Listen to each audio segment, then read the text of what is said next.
Mm.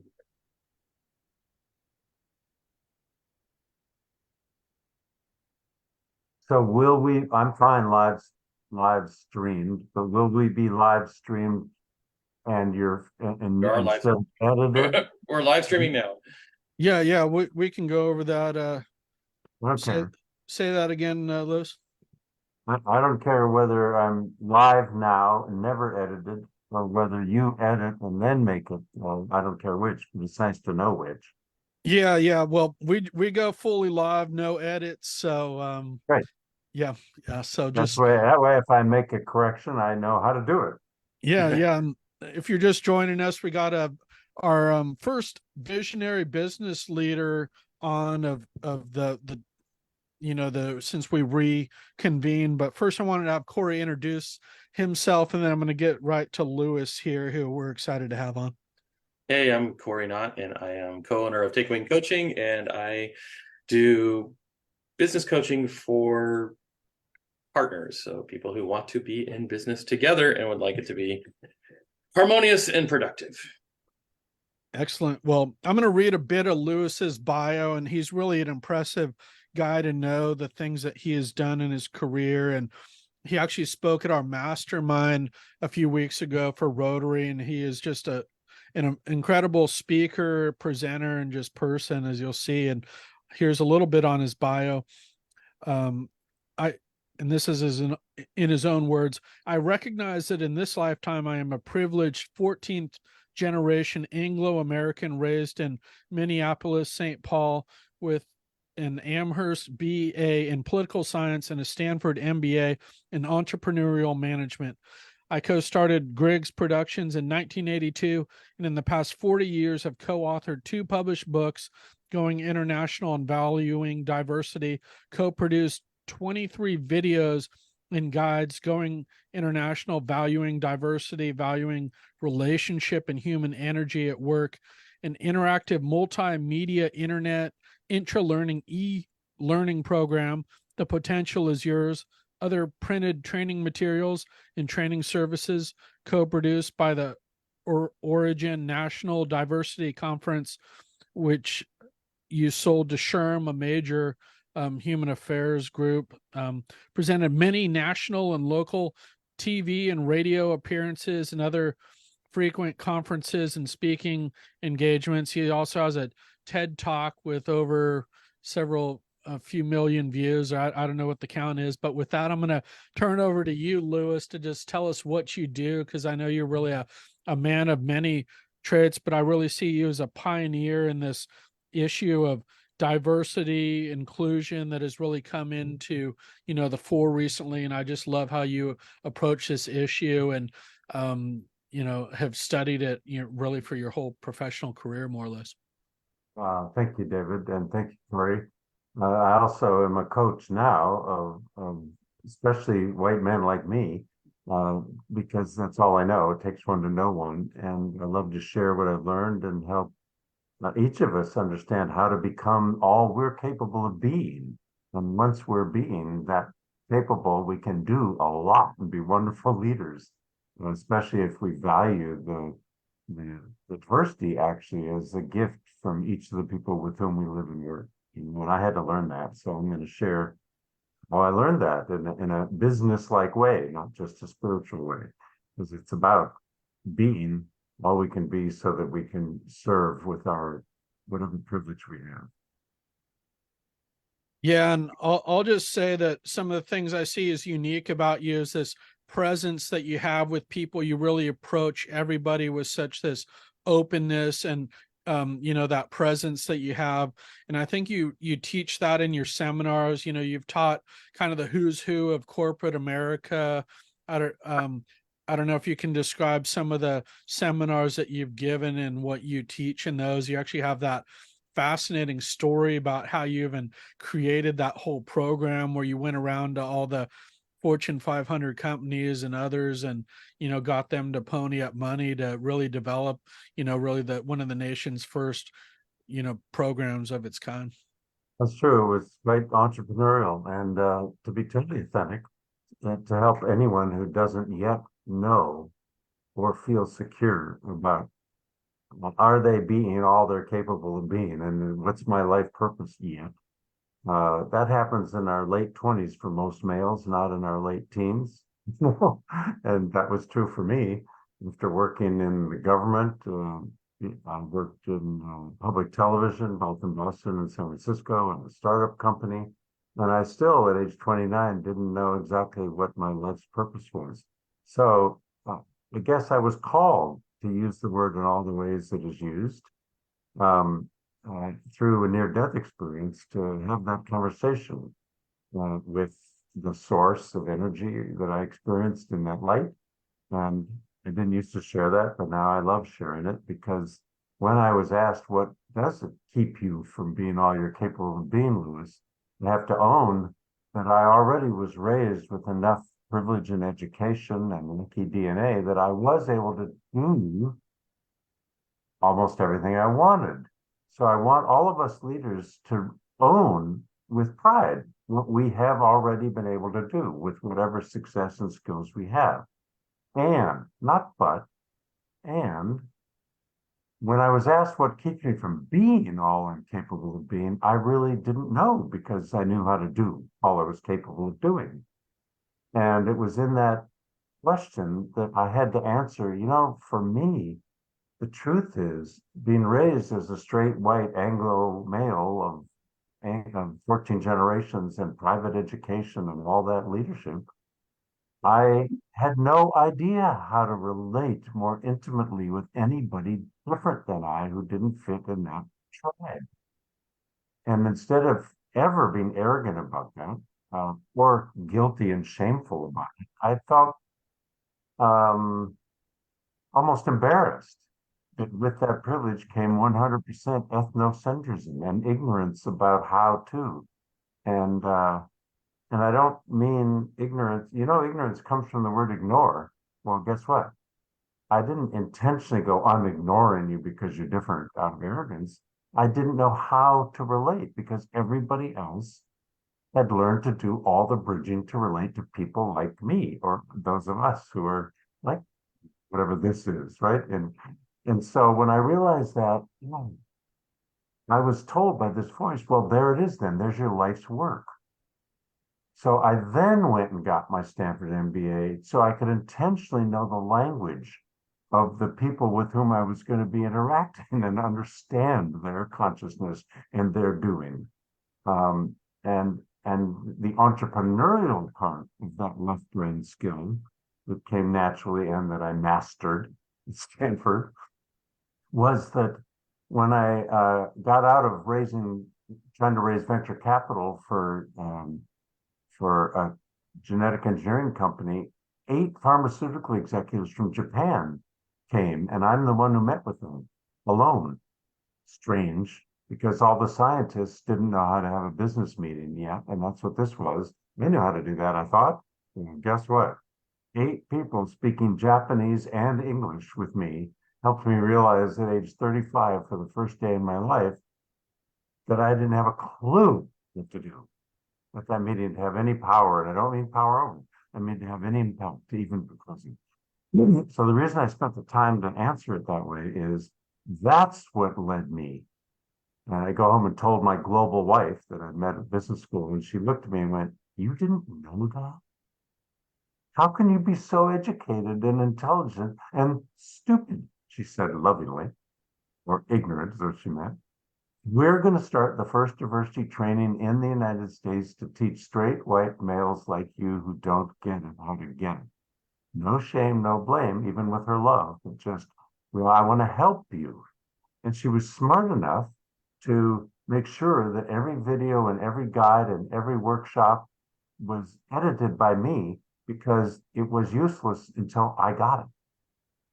I couldn't go out and teach it and speak it and facilitate it and coach it or make videos on it or books or whatever. So that was the origin of this entrepreneurial event, which I left cultural skills while she produced videos and scripts and all that with content. I'm the one who used the privilege I had, and I went and I called all Fortune 500 companies, and I got 105 of them And then it was telephones and personal calls to try to find the individual in that organization who understood what I was trying to do. Okay, with consciousness about utilizing our human resources and all of the diversity, not everything about everything. Look, do you really care which of us is wearing a shirt you like? No. But each of us has different gifts, even though we three have melanin that's similar. We have different life experiences and different gifts. So all the diversity has potential for helping us maximize whatever our common goal is, and thereby our profits and our productivity or serving in our nonprofit.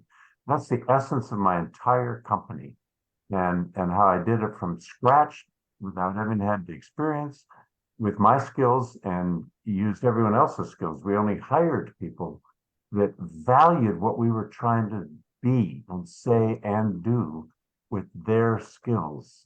So I learned how management and leadership is to hire like that and to enhance their comfort, their belonging. And my last sentence for this question is, and I could tell I totally made it the day I looked out at my 25 full-time employees. There were 50 when we were in production, but I was the only straight white male out of all 25 employees, except one who grew up with no privilege, socially at the bottom.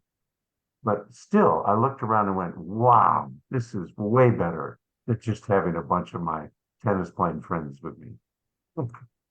Excellent. I'll just say a few words and I'm going to turn it over to Corey because I feel like we've gotten to some of those questions. And I feel like these days, a lot of people are trying to recreate the wheel with the DEI programs, and you've already done this as part of your lifetime. And I look forward to really studying your work. And I feel like people shouldn't, try to relearn all those lessons that you've already learned. You know what works, and you have such a great outlook on this stuff. So do look at Lewis's videos and trainings. And I guess I'll just pose, we're going to actually get to that with Corey's question, but we'll come back to this about that. And Corey, I'm going to turn They're it over. all on my YouTube page, by Yep. the way, not linked to YouTube.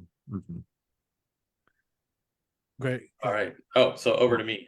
Yeah. So, well, I think we kind of heard the why there, so I wouldn't even go into that. But what would then make you different and unique from the current crop of DEI coaches and speakers? And my wife is actually a DEI coach. She's Oh, great. just Thank completed you. her And I certification. trust that she will agree with me that, and I'm glad we used the word yes and instead of what. It's learning for all of us. Okay. But means we're right and you're wrong. Right. Yes and means you're right and I want to end. Okay. So therefore, the reason that's related is that when I first got into this diversity work and made these videos, to make a long story short, I started to notice right away that when the government people didn't like what I was doing, including the affirmative action, AAEEO, affirmative action, equal employment opportunity, one lawyer said to me, "Are you asking me, Lewis, to treat everybody differently?" And I went, absolutely. Mhm. And I realized the good news and the bad news, no shame, no blame, just notice and own, okay, about our Constitution is that we may lead the world in the literal, legal definition of we are all one, right? And we the people. But we know the draft was we the straight white male landowners and not even our wives or our slaves. That's a wonderful Thomas Jefferson, right? So it's our legal use of DEI as compliance was originally, that's all of us, just compliance. And so literal that there was no personality, no relationship in it. And then, so to add these words, diversity and true equity, which for me doesn't even mean all the legal definitions of equal, it means in our relationship, and this is key. I mean, in every relationship we have, and I'm going to stun you by saying from the boardroom to the bedroom, with our friends and at the grocery store and in the workplace, every one-on-one relationship, the work team needs to relate in a way that the energy, the reason I'm doing this with my fingers, in spite of our title and our job descriptions, which have some hierarchy or not, Our relationship energy needs to be equitable, no power over one another or under one another in that conversation and teamwork. That's key. Okay.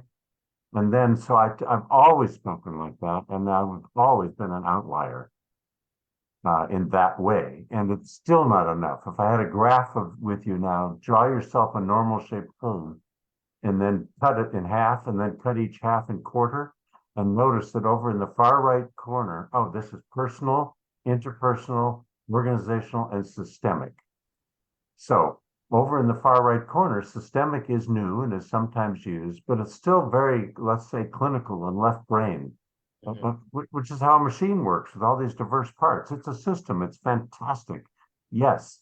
And there's not enough of that. And notice in the center, it's mostly organizational policies and practices, which keep the organization alive, government, profit, corporate, whatever. Right? And on the left half, the center, the other core is interpersonal, and yet I like to call it behavioral skills, which feels like behavioral compliance, which doesn't feel like heart and soul, and we all know what that feels like. On the far left, it's strictly personal. That's the work I do. That's the work that isn't done enough. And it's enhancing because you know what? It allows each of us. I mean, look at us if you've seen all three of us. And look at yourself. All of us, each of us can only be in these bodies. And we've had this identity, whatever it is, this life experience, all these life experiences, crises and successes. And now it's key that with that, we be all we're able to be and be authentic and transparent with one another. Now, then we can perform, love, befriend, and not judge against and not discriminate against. Yeah, I do a lot of mindset work, and one of the things that we've been talking about in one of the programs that I do is cognitive diversity, which is just recognizing that no matter what a person looks like, their thinking patterns could be completely different than how we do, and it changes by context as well as their beliefs, right? Just how they filter their beliefs, and I look at that as like, what are they protecting, or what are they promoting? So we look at that often as like, if you look at like the 7 kind of or 8 kind of core belief structures that our core values filter through, it's like walking down a hallway full of doors, and at any given time you have 2 doors open and they have 2 doors open, and they may not be the same doors. So it's finding that kind of common ground, because thinking, well, my doors are the proper doors to be open is it's just, you're basically closing yourself to. And you know what? It's a relief. Yeah. All of us I know have to have moments. I'm so proud to be able to tell you, I love no longer needing to be right. Yeah. Right. I'm freer. I just be me, including be right and listen to you. Well, the worst part is trying to be right is then everybody's wrong, and that's just no fun. So yes. That's not always right. Right. So I guess the question next I was going to ask is, who are you looking to connect with? What is it that you're looking for in your work these days? As I said in the beginning, I'm only capable of being who I am in this body with my identity, my life experiences, and if you leave all that behind, I'm just capable of being me now.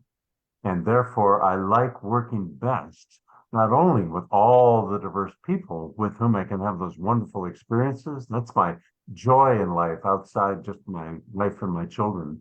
And life itself is that diversity interaction. And therefore, instead of me trying to help facilitate and coach them, since they are doing it so well, the ones with whom I'm already doing it, I like to coach and facilitate other straight white men with no shame, no blame, no isms against ourselves or one another, just both what is our identity, what are our stories, how did we make it, what do we do really well, what are our gifts, what's our privilege that we've either earned or not earned or both, and now, what are our weaknesses? What keeps us from being all we're capable of being sometimes? And if there's nothing, great. What's working so well, and how would you like it to work better? Your relationships with employees, with clients, with sources of money, with people you serve, profit, nonprofit, whatever, when those relationships are really wonderfully intimate. And again, this is a key teaching point I learned in leadership training. Intimate means, and they chose the word on purpose so you'd freak out and worry about it. So try trust, try partnership, try whatever. But to have each relationship be appropriately most intimate means no power over or under, as I said, in that conversation. I mean, zero, and zero sexual activity or energy with or toward one another. That means even natural attraction or unattraction is not what we want to be having now at this moment with each of us. That enables us to trust one another and go, great, let's get to work. Let's be all we can be together. Yeah, I really think that's such a foundational principle of a effective leadership model. It's just interesting that you did reference that leadership, because if you have leaders out there that I'm going to treat everybody the same, I'm going to treat everybody like crap, that doesn't empower anyone. You're getting so little of the uniqueness or the the skills out of your employees. So if you can Or as just we've heard, just treating them the way I like to be treated. Corey sort of said that, and instead of the way they want to be treated. Right. Yeah, that's the point of the cognitive Like diversity. Treat listen people the way they want to be treated. They want to be listened to. Awesome.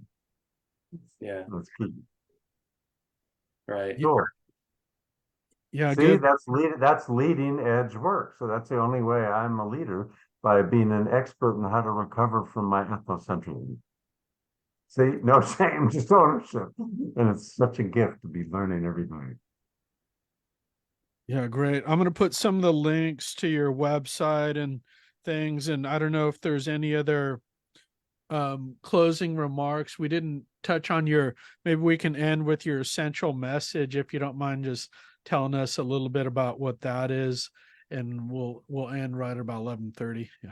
Yeah, I really said my essential message to every single one of us is all that I've learned. Take what you can use and leave the rest. Just like when each of you tells me what your greatest learnings are, I can take what I can use and leave the rest, whether it's 10 or 50 or 90%. No judgment.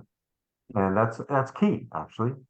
And so given that, I really am so grateful to constantly be learning all my authenticity and all yours, the others, so that we can meet wherever we meet and learn with one another, not from, not teach of, learn with one another how we can enhance whatever this relationship is for. And that maximizes the personal and professional impact and effectiveness of our work in whatever team we're working in, from the boardroom to the bedroom, in the grocery store, and in this organization. As I said, it's all the same. And it's all personal. And the last important thing is, remember, there's nobody else we can change except ourselves. Mm-hmm. We can accurately notice what's imperfect about one another because we're all imperfect. But the only part I can work on is my 10% or my 50% or my 90% that either made this interaction so that I can enhance it. It's easy.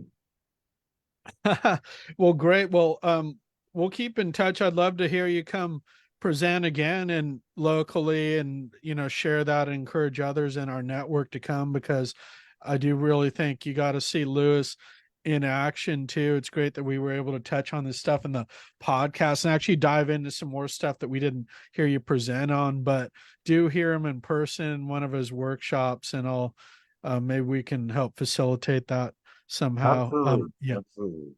Okay. I love being with anybody who wants to be open to whatever we're here to do and be together. And we need to include being and doing and learning. Perfect. Well, thanks for coming on, Lewis. We'll check in with you next year sometime about coming on again and getting into some more stuff. And we appreciate the conversation. I appreciate being asked, and I love your questions and your own consciousness. This is what it's about. Thank you. Thanks everyone for joining us. And I'm going to put the links to get in touch with Lewis and his materials. Bye, everyone.